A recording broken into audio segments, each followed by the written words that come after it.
nós estamos recebendo o Dr. Valdemar Magaldi.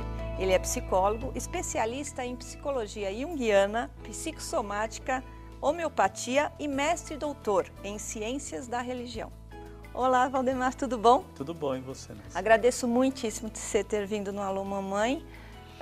Nos sentimos honradas por você estar aqui nos nossos estúdios. E eu também. Doutor Valdemar, eu queria falar sobre o pai moderno, porque agora as relações são muito diferentes. Antes era pai e mãe em casa, agora é o pai com a guarda compartilhada, casais que se separam, mães que ficam integralmente no trabalho e o pai fica mais com a criança.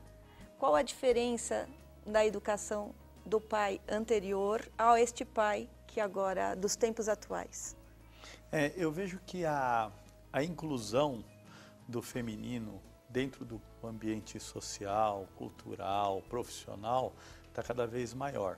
Ainda existe um certo desequilíbrio ou desnível na remuneração da mulher, né?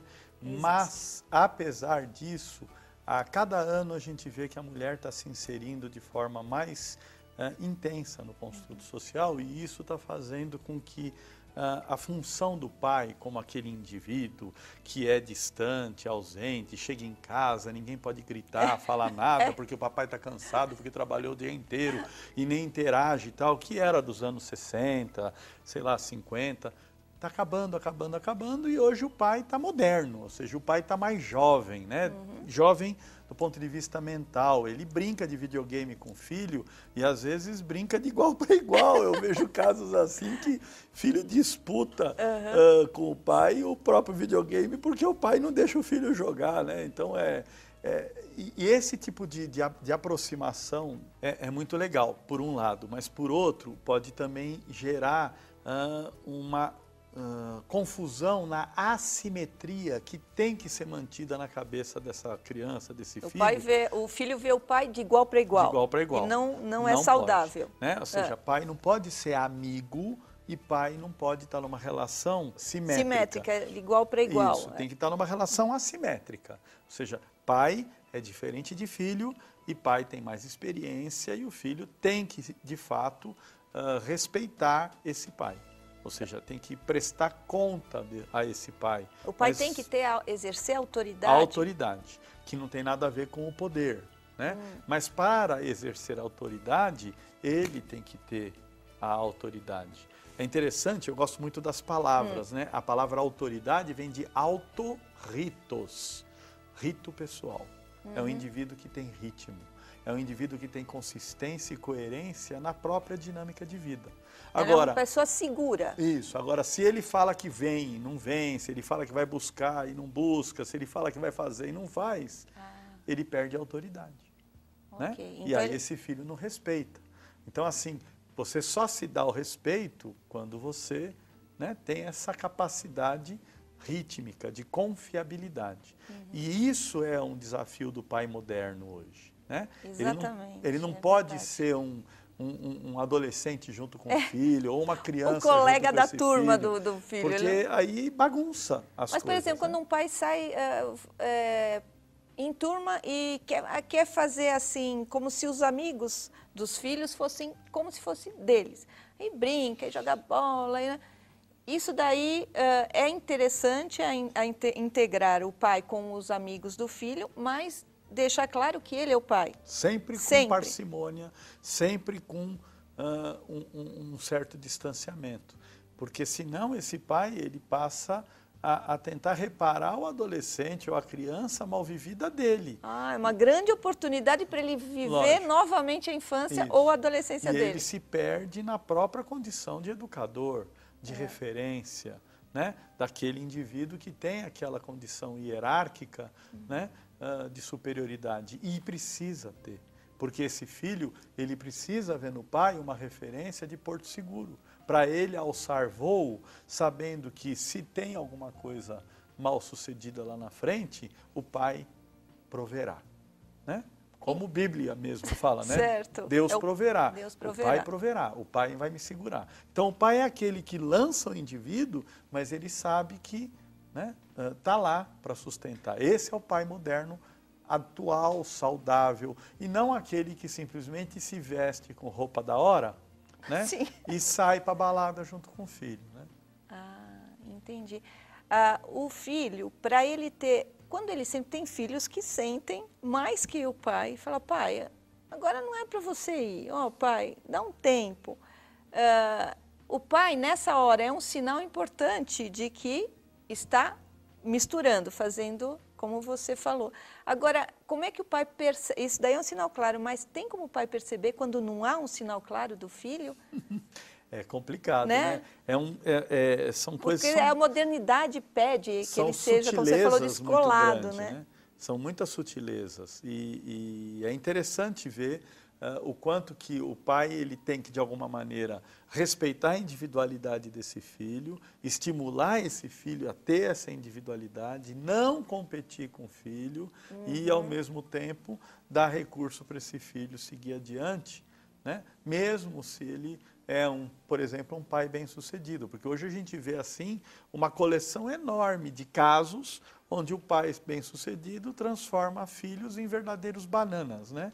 Que não consegue sair do sombreamento da luz que o pai, né, isso, então, recebe, normalmente, né? atribui-se ao filho, ele não tem tanta capacidade, ou ele, quer dizer, o pai fez a parte, contribuiu de alguma maneira para aquele resultado. Esse filho não conseguiu simbolicamente matar esse pai, para superar esse pai, né? Então ele fica lá identificado com esse pai idealizado, idolatrado, ou simplesmente extremamente poderoso, e ele não consegue sair da dominação desse pai. Muitas vezes esse filho acaba tendo uma doença precoce, né?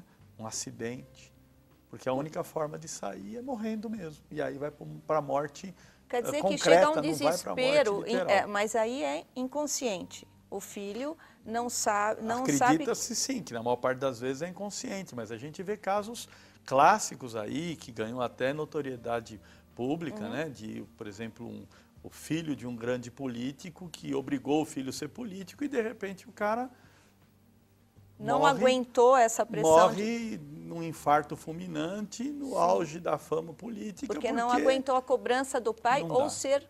Para ser o objeto de realização ou de continuidade do próprio pai. Ou seja, ele perde a própria individualidade, né? Sim, e quando o filho percebe essa pressão do pai, é um momento dele procurar uma terapia. Quem ele pode procurar para... Às vezes ele procura a mãe, aí...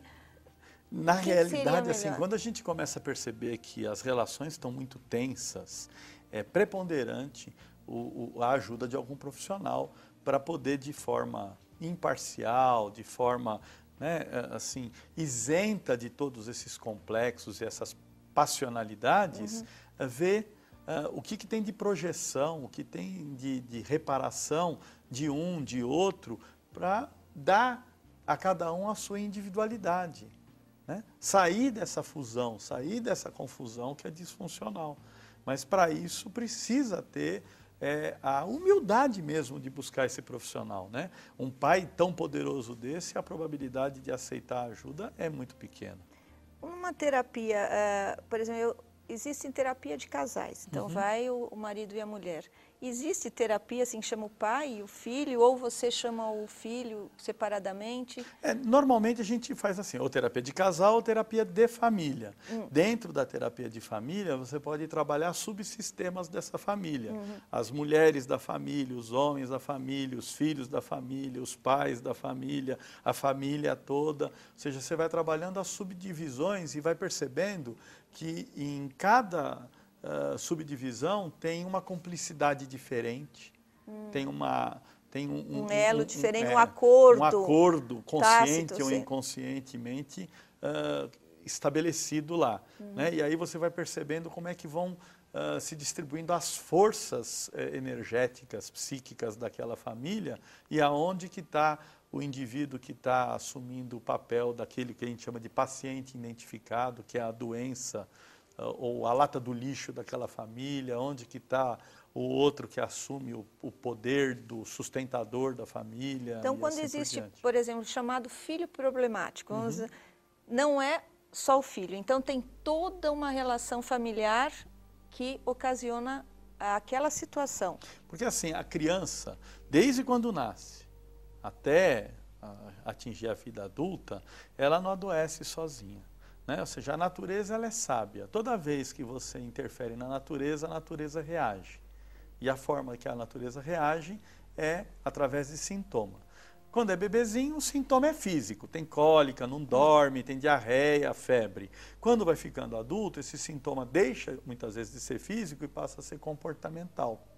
Né? Quando você pega um adolescente que está dando problema, vai para a droga, não sei o quê, você tem que entender os vários mecanismos que estão surgindo, desde o contexto da família no aqui e agora, até as feridas que essa criança carrega na gestação, na concepção, no primeiro ano. Às vezes, traumas que não têm nem referência egóica, porque foi enquanto a criança nem ego tinha, nem consciência de si mesmo tinha, trazendo, mas a ferida está lá. É uma sucessão de elementos. Né? E aí, desanovelar tudo isso é um trabalho que a gente chama de processo terapêutico mesmo, e precisa da ajuda da família. Bom, então, e também precisa da ajuda do Alô Mamãe aqui, que traz profissionais como o Dr. Valdemar para te ajudar aí em casa. O Dr. Valdemar é um parceiro do Alô Mamãe e você pode, dentro do site Alô Mamãe, acompanhar as atividades do Dr. Valdemar, tanto nos cursos que ele dá, nos livros, as palestras, enfim. O Alô Mamãe aqui é sua casa e nós estamos para fazer com que você crie seu filho com mais segurança e mais tranquilidade. Obrigada, Dr. Valdemar, mais uma vez. Eu que agradeço. Até mais.